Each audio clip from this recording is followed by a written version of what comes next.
Hey folks, welcome to another video. Today's video is mostly going to be me talking. There's a lot of things that have happened across the XR industry in the past couple of weeks, and I kind of just wanted to do a little catch-up video. So if you've watched podcasts, if you've watched news videos, I don't do a lot of that kind of stuff. But this is going to be more of a me sitting, talking, giving my opinions, giving my insight, giving some news, if you will, related to VR and AR and things that have been going on in the industry.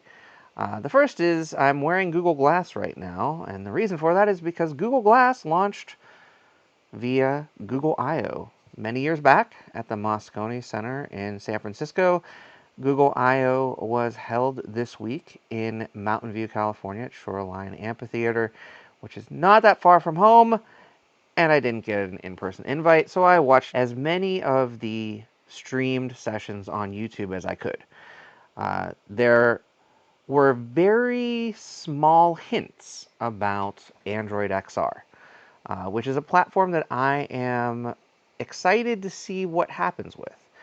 My first real forays into virtual reality were with the Google Cardboard, and I have several different varieties of Google Daydream devices, and I've really followed what Google has done. I tried out Focals by North.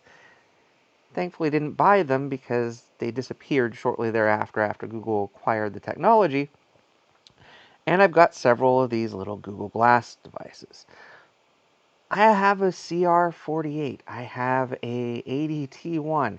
If you know what those are, you know how passionate I am about Google's forthcoming technologies. I've followed what Google has done since Google became Google, really. And I'm pretty passionate about the technology in this sector, so I was excited to see what they would bring to the table related to Android XR this year. And in a lot of cases, it was not much more than we saw in previous years. They showed the Project Muhan device, did a small demo on stage of a pair of glasses that have AI capabilities powered by Gemini, and it was kind of same old as far as those two devices were presented. Uh, Things that we've seen at TED Talks, things that we've seen at previous Samsung events and at previous Google events even.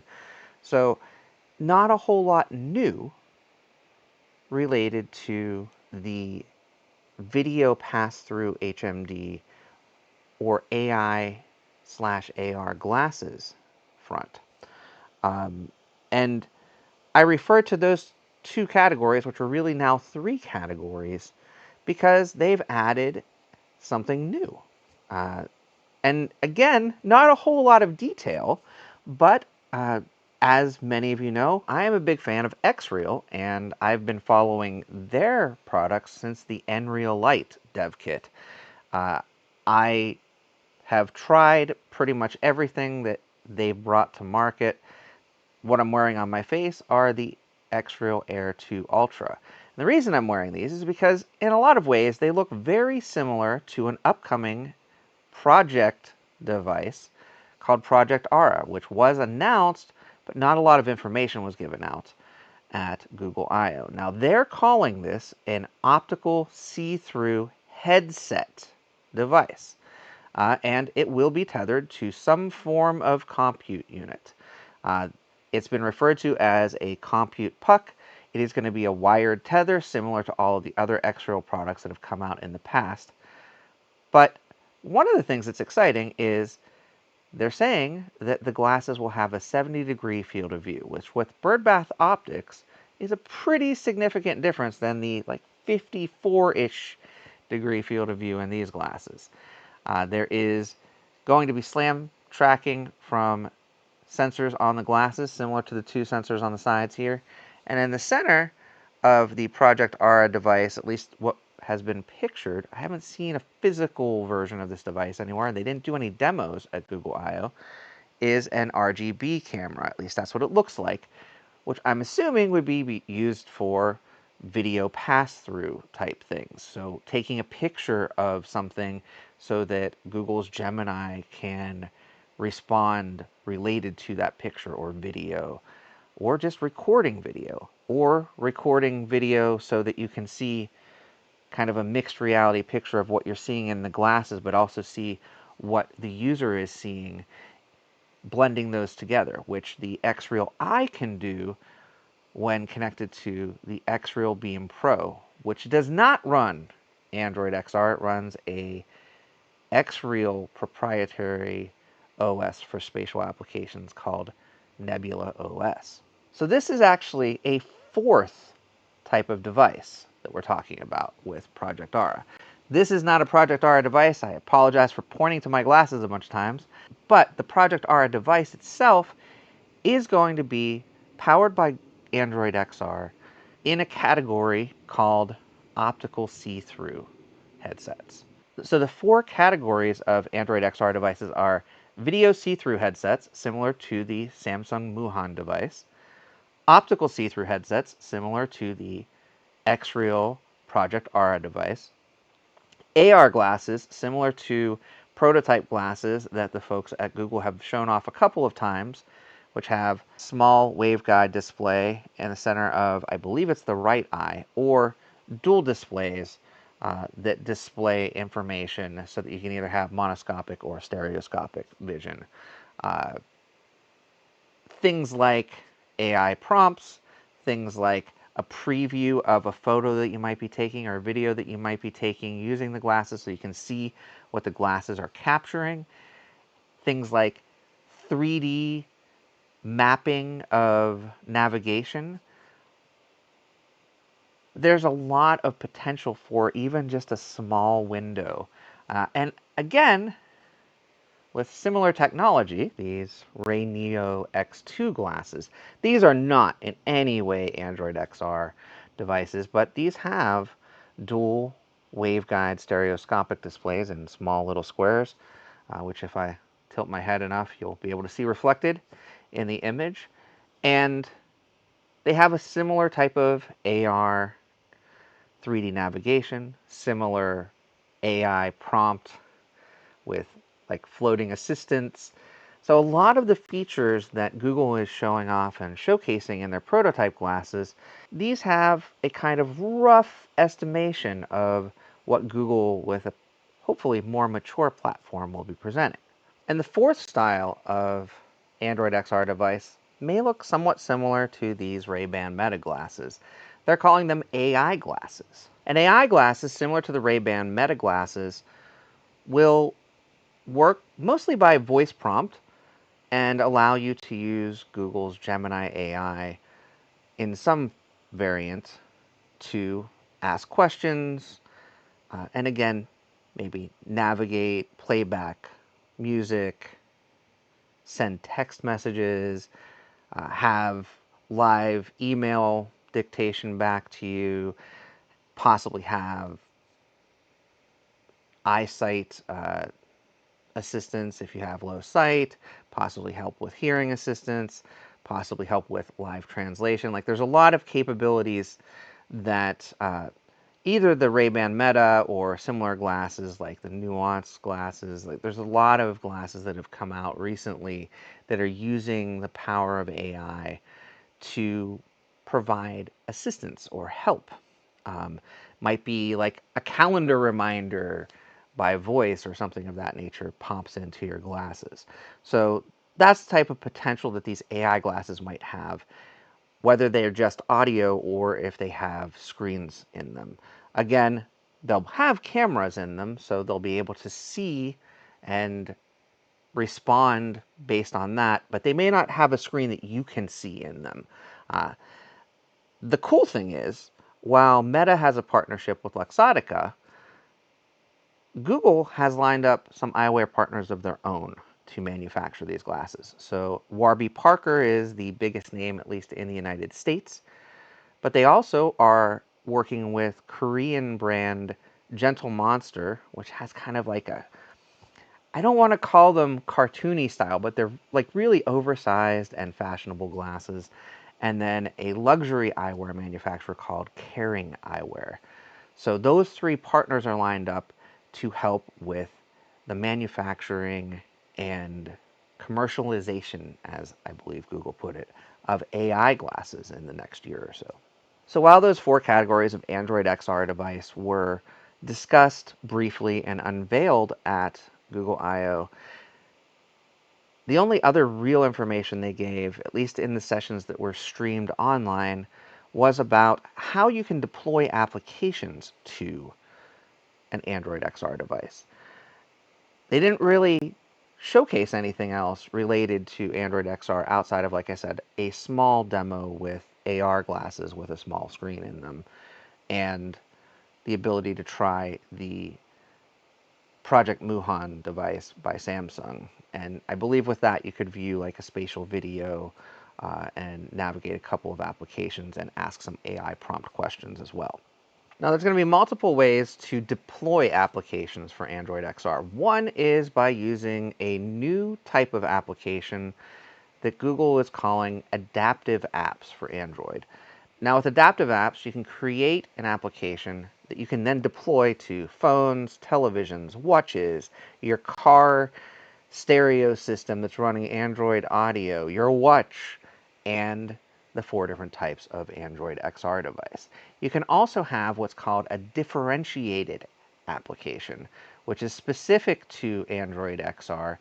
And with that differentiated application, it might only work with a specific type of Android XR device, or it might be limited to Android XR capable devices, but not to your phone or a watch or your television or your car. The one thing that was interesting is those adaptive applications that are made to deploy across the myriad of types of Android device are limited to non-game applications at this time, at least with Android 16. And I was curious, what constitutes a game? And that answer has not come out yet, at least not in the day 1 sessions from the Android stage at Google I/O. But I am curious what they would define as a game and why a game couldn't be deployed across all of those platforms. I think it's going to depend on the game and the nature of the game, to be perfectly honest, but maybe that becomes an application and not a game. Just a curious call out that they had was no games for adaptive applications.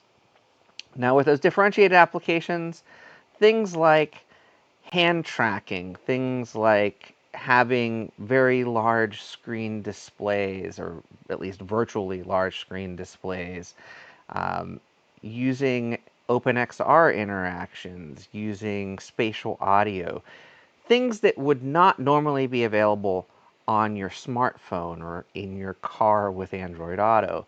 Those are the types of things that differentiate Android XR applications for those differentiated applications. And what's really cool is they give out a lot of documentation on the developer.android.com site about the different types of applications that you can build and deploy for Android XR, as well as the other types of Android device as well. They also updated Android XR's developer preview to Android XR developer preview 2, which at least in the Jetpack release doesn't seem that different to me from the original Android XR developer preview.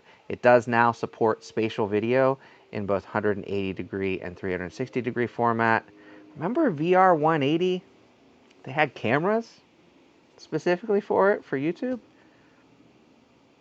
I don't think Google does either, but at least they're again supporting 180 degree and 360 degree video for Android XR. Where things get a bit more interesting is they added some new Android XR samples for Unity and Android XR extensions for Unity, and a whole package for Android XR OpenXR support on GitHub.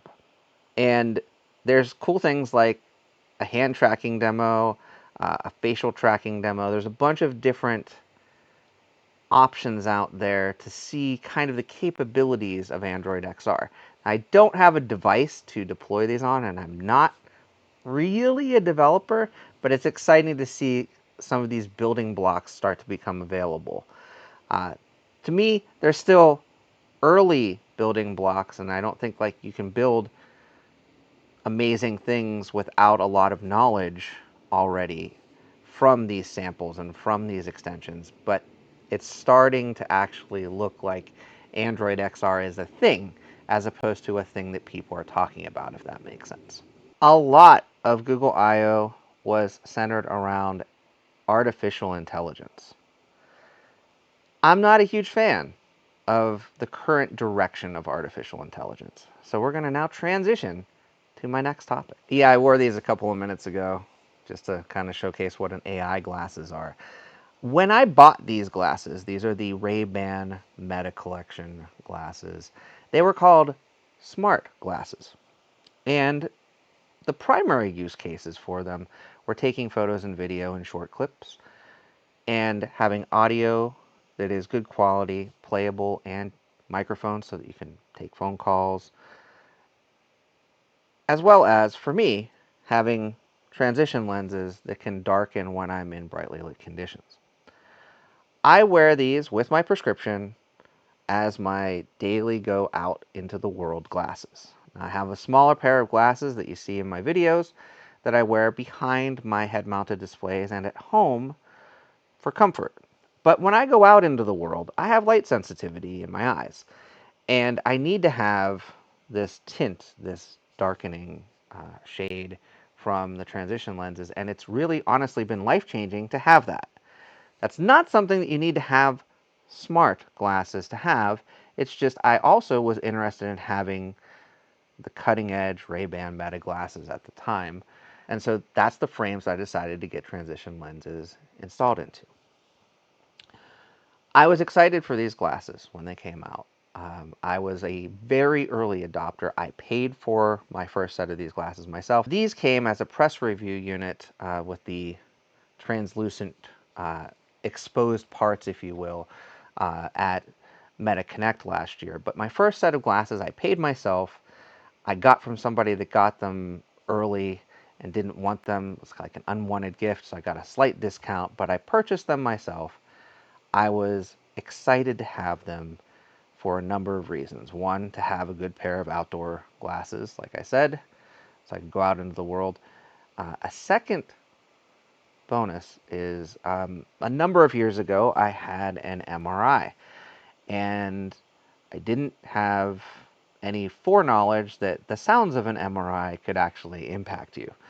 And now when I go to places like grocery stores and I hear like the compressor sounds from freezers and things of that nature, I have almost like, I don't want to describe it as like PTSD, but I pause and like freeze in place and I start to feel uneasy.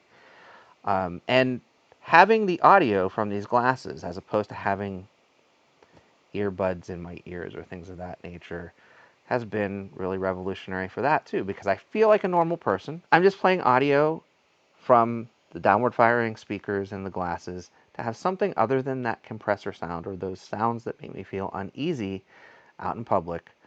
And I can basically have a normal shopping excursion at a grocery store or other places in the world without feeling abnormal or uncomfortable.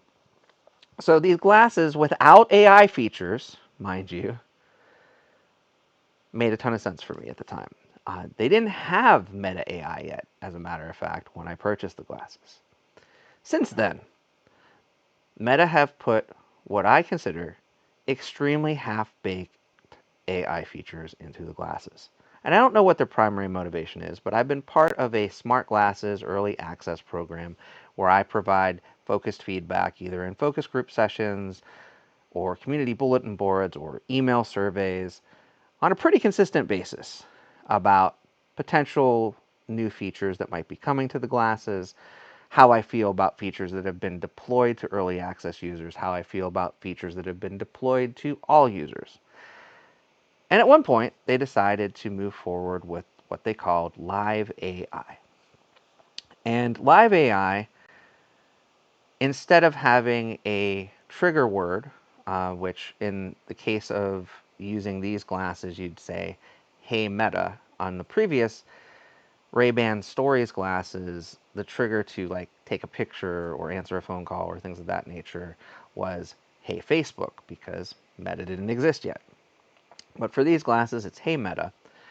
And then once you say Hey Meta, you can ask the AI a question. At that point, the AI would respond back to you with a response. 9 times out of 10, the response might be, sorry, I can't do that yet. But that 10th time, when it gives you a response, it might be right. Who knows? Either way, at the time when live AI came out, the change was you could start a conversation by saying, hey, Meta, and then the conversation could continue. You could continue having additional questions or clarifications to the AI, and it would continue having a dialogue back with you. And that would turn off after a period of time. At this point, they have turned on live AI anytime you turn on Meta AI. There was a point in time where they were talking about doing that, where I was strongly against it, sent a lot of feedback, and I thought, oh, cool, they listened to our user feedback, because they added the ability to turn off or opt out of live AI and only use Meta AI when you use the prompt of Hey Meta. So if you say Hey Meta, you could ask the AI a question. It wouldn't continue listening after that point. What makes me very nervous is when they recently made the change from the Meta View app to the Meta AI app, which was an important distinction because these are no longer considered smart glasses. They're now considered the Ray-Ban Meta AI glasses. Everything about them, all of the marketing has changed from smart glasses, focusing on taking pictures, taking short videos, listening to audio, taking phone calls on the glasses, to now using the glasses to interact with artificial intelligence. I do not think artificial intelligence is at a mature enough level that it is really that useful. There are some awesome things that artificial intelligence can do. Live translation is one that would be great if it worked consistently well. Having the ability to have assistance for people that have low sight or are hard of hearing would be fantastic. Right now, the low sight program actually involves a subscription and having actual people assisting you over the internet, basically on a phone call, seeing what your glasses see to assist. So it's not a sophisticated artificial intelligence helping you. It's an actual person helping. And that's awesome. It's a great feature to have when you have a pair of glasses. And it could be super beneficial for people. But they're marketing these now solely as AI glasses. And my fear is I don't know when the glasses are listening if I have Meta AI enabled. It could be anytime I have the power button on the glasses. At this point, at least in the press, they're talking about how Meta have kind of limited what their privacy department and their integrity department can do to question product development on certain products.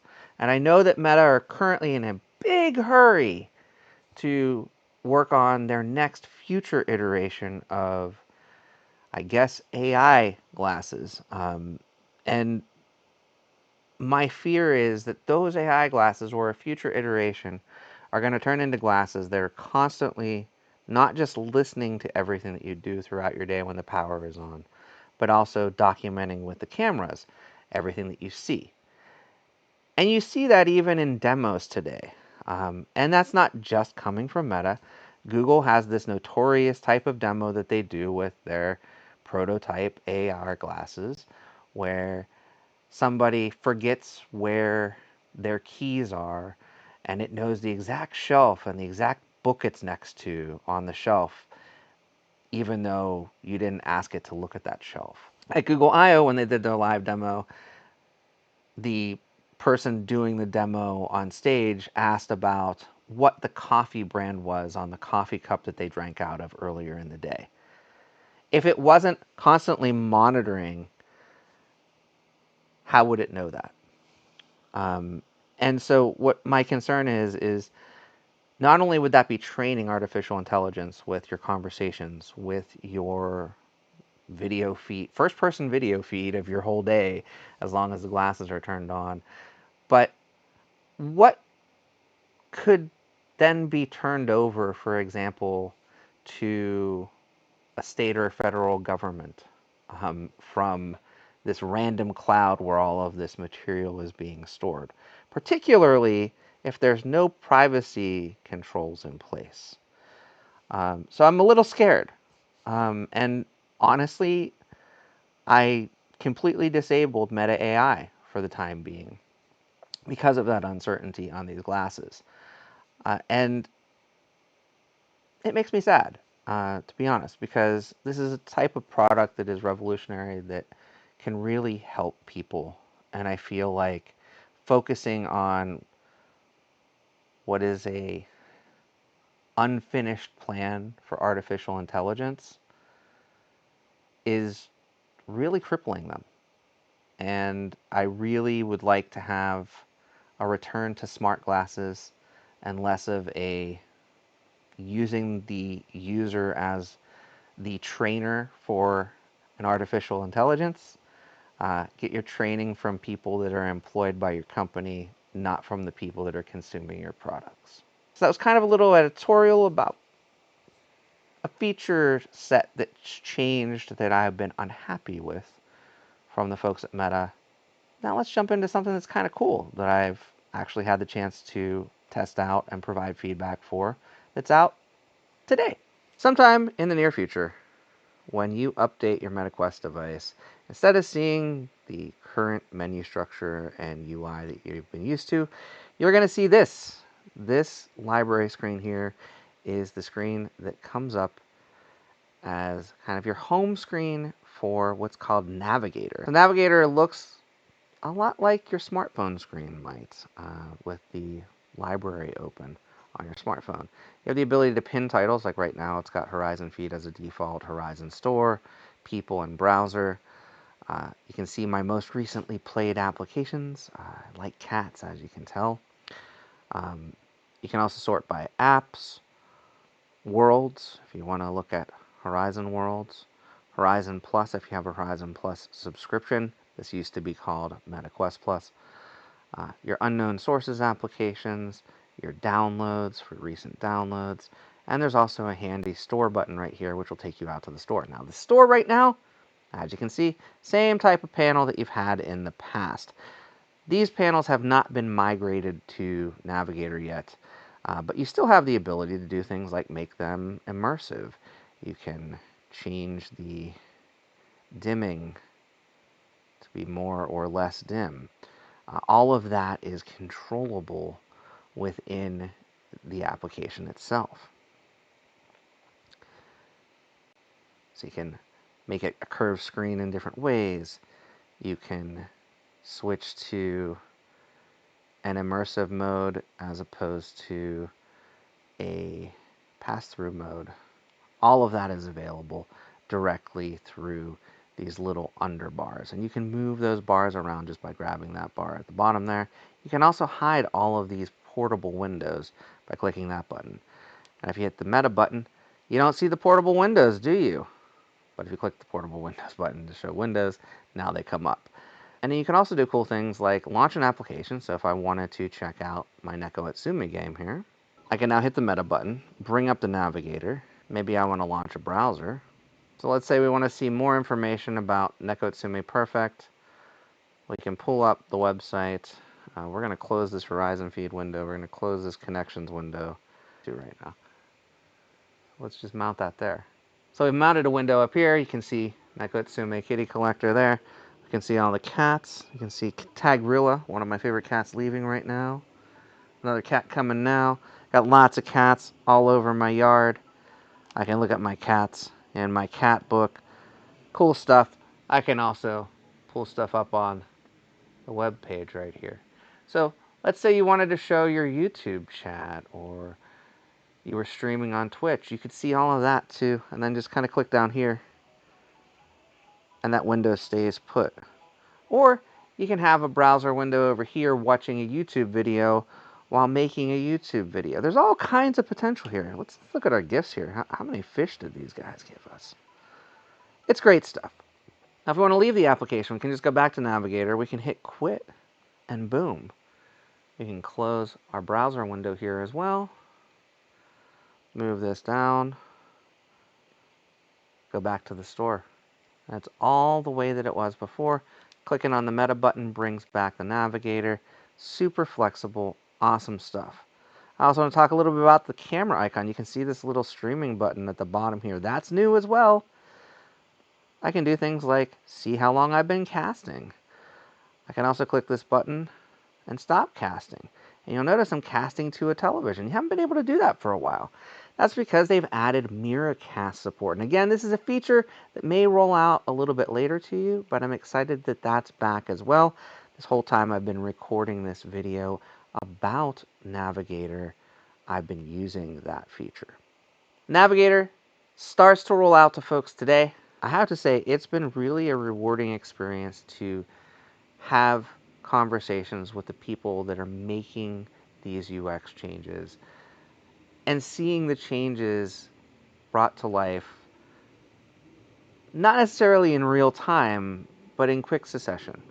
The team that's working on these features is passionate, and they're really trying to deliver a better product experience than what you have with these flat windows like you have today.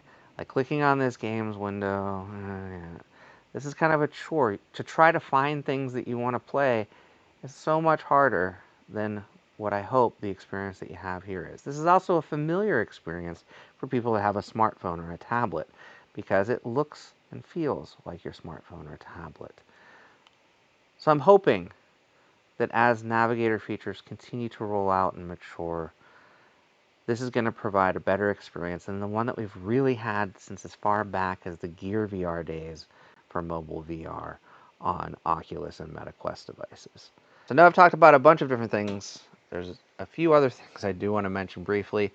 There were a couple of awesome indie VR showcases earlier this week. Across those showcases, there were a bunch of awesome titles.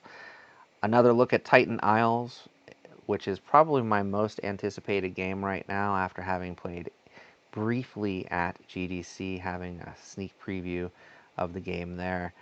They are looking for beta testers right now to play test the game.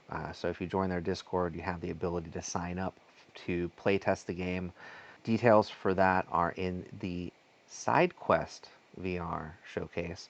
There was also a creature feature showcase that highlighted titles being published by the awesome VR publisher Creature that happened kind of alongside that on IGN's website. I'll put links to both of those in the description of this video. I really encourage checking out both showcases to see some of the indie titles that are either getting new DLC releases and updates, may have come out and you didn't see them come out, or are new and upcoming that you might want to look forward to. Some of the other highlight games for me were the new Neat Corporation game called Crossings, a really awesome game that uses words and objects together in almost like a puzzle game fashion called Wordbound, and a game called Tammuz Blood and Sand, which is a puzzle game that I believe is already available, at least in demo form, if not as a full game, on Sidequest at this time. So it was really cool to watch those showcases and discover new titles that I wasn't aware of as a content creator, as well as see some updates for some great games. There's an update to Maestro that I'm really looking forward to where you can play Duel of the Fates.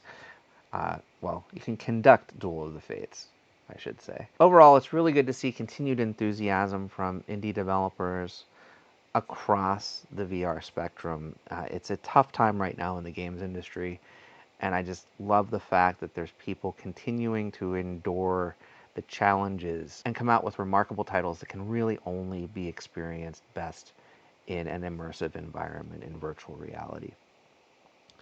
So thank you to every developer that is continuing to stick with it, create applications and games for these immersive media platforms. I'm looking forward to the future. I'm going to see a little bit more of the future in a couple of weeks. I'm going to Augmented World Expo in Long Beach, California. I'm going to see the folks from Xreal. I'm going to see the folks from Vitcher. I'm going to see, hopefully, some more cool experiences from the folks at Snap. There's an entire gaming hub hosted by Callum Hurley, who does really awesome VR spotlights in the UK, who is going to do a VR spotlight that I can actually attend in person as opposed to online this time. I'm really excited for that as well. And there's lots of emerging technology being shared across the VR, AR, and I guess some AI spectrum as well. I will have some form of video recap, if not multiple videos from AWE. My wife is going to be coming along and filming for me and working alongside me to try to capture as much of that expo as possible. There's keynotes I'm going to miss because of press tours. There's appointments that I have to take as priority over other things. It's a 3-day event, and my calendar is already really hectic. But if you're going to be there and you have something really cool that you're going to be showing, or even if it's something that's not that cool but you think I'd like to see it, please get in touch. I have a pretty good awareness of what's going to be there. I'm definitely going to be spending some time in the gaming hub. I'm definitely going to be spending some time with some of my favorite exhibitors that I've seen in the past and built a relationship with. But if you have something that you don't think I'm aware of, or that you haven't sent out a press release for, or things of that nature to the folks on the press list for AWE, please get in touch, because I definitely want to check out as much as I can while I'm there.